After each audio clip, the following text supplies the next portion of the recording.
Snowing in Texas does not happen too often, so we have to celebrate and take advantage of it. I'm sure all of the people up north would think I was crazy, but that's okay. It's just a little bit of snow, but it's so exciting.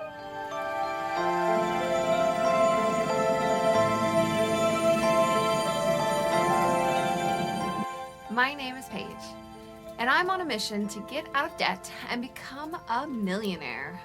So I'm going to walk you through some of our steps today on how to get out of debt. I am currently using the Dave Ramsey Total Money Makeover Steps. Totally recommend this book. It has really given us a game plan for where to go step by step so that we can make this a simpler process.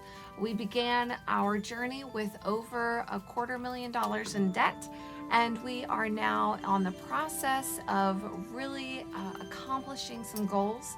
We currently have about $25,000 in debt. So we're almost out of the hole, and then we can really start making some progress.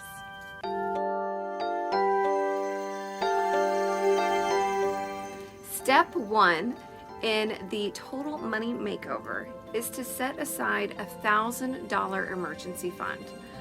Now, this is not the emergency fund that you're going to count on for everything, but this emergency fund is going to get you through the first 3 steps. You have $1,000. It's not terribly comfortable, but it will handle some emergencies that come along the way while you are in the process of getting out of debt. This $1,000 will kind of protect you a little bit from the Murphy's Law. If something bad happens, it's going to happen. So $1,000, this is the most important step because it is the first step. It also really proves that you have the commitment to get it started and get it going. Dave Ramsey suggests getting this step completed within the first 30 days. So find $1,000, find it fast. You're going to start with a budget. I cannot tell you how important that is. Make a budget, find your $1,000, cut things, sell things, get a second, side gig, and make sure that you find that $1,000 because emergencies happen. It's not a question of if it rains, it's a question of when it rains or snows.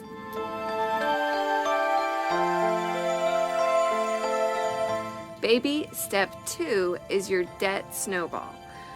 So the idea of the debt snowball is to pay the minimum on all of your debt except for your lowest debt.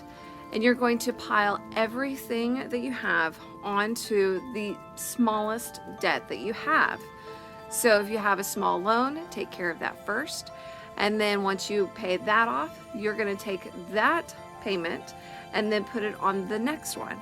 And then so on and so forth. And then the idea of this is to gain momentum and excitement about paying off your debt. This is not a math problem, it's a behavior problem. The snowball significantly helps. It helps you gain momentum and excitement.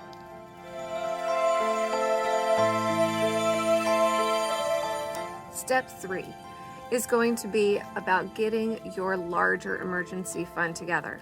So this is going to be a 3 to 6 month emergency fund. You're going to want to have, and the amount, however long you want, it depends on what your personal needs are. So at this point, you have a $1,000 emergency fund. You also have your all your debt is paid off. So now you don't have a car loan or a student loan. So this is your opportunity to really see what you need, what your need is, what your living expenses are. And then you're going to decide how much you want. If you want more security, then go with the 6 months. If you don't feel like you need that, then go with 3 months. I personally, Daniel and I, my husband and I, we decided that we are going to save for 3 months. If I was a single mother, then I would be saving for 6 months. So this is usually a secure enough amount to really get you through any of those challenges that life throws at you.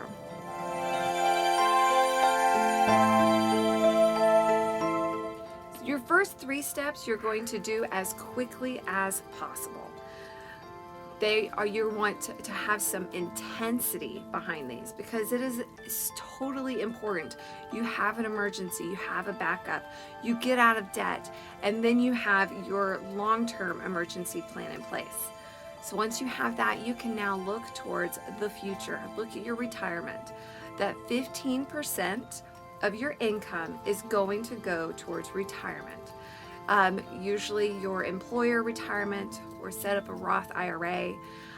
Any Roth account is great because it allows you to contribute after taxes, and that way when you pull out, you're actually getting your money already taxed and it doesn't get taxed again. A traditional account is going to be taxed when you withdraw it at the time of retirement. So I personally am going to be doing Roth accounts as much as I can. That way when I know that the money I'm pulling out is going to be my money and I don't have to share any more of it with the government.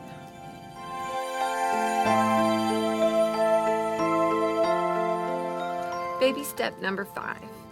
This is when you are going to do, if you have children, you're going to do a college fund. So there are lots of options that you have. I definitely suggest working with a financial planner to see what options would work best for you. I don't have children, so this is one step that I can skip.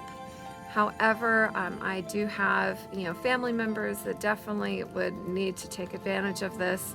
It's going to make it so much easier for your children to go to school and get an education if you have something set aside. Goodness, if you can pay for something like that in full, can you imagine the blessing that would be for your child? Be pretty awesome to be able to go to school and not have to worry about those finances.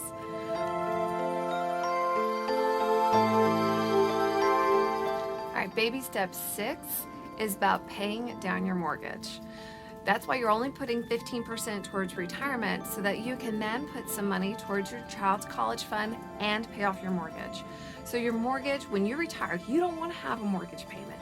You want that paid off completely and taken care of. So go ahead and dump as much as you want into your mortgage, get that taken care of. The average millionaire pays off their mortgage within 10 to 11 years. So get your mortgage taken care of, and that way you don't have to worry about it. If and when you do decide to sell, you're able to get the full equity. I recently sold my house for $220,000, but all of that went towards debt. So I just imagine if I could have had that in my pocket to go towards other things like retirement or a catamaran, or how awesome would that be?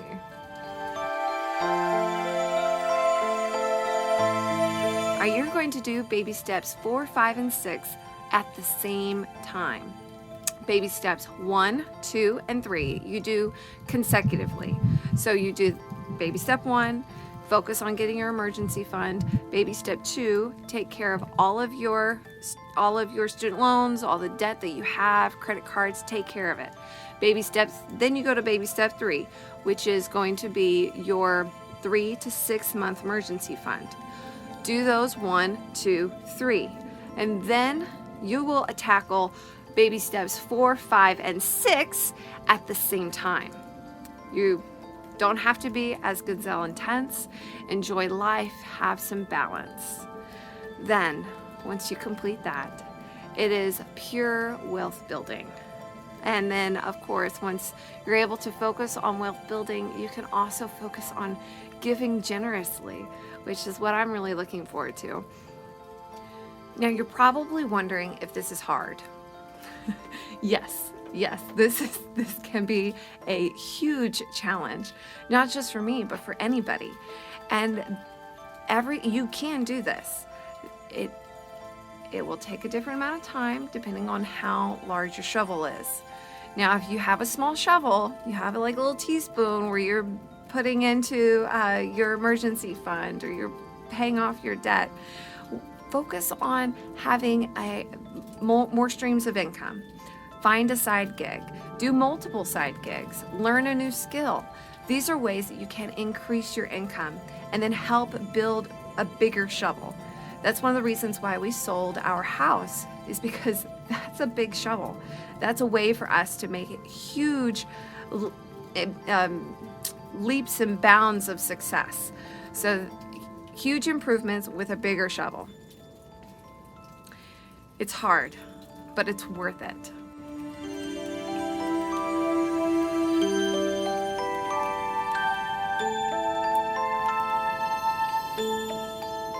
Hello, thank you for watching this video. I'm on a mission to get out of debt and become a millionaire.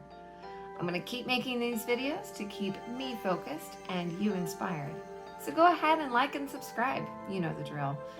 And I will see you next time.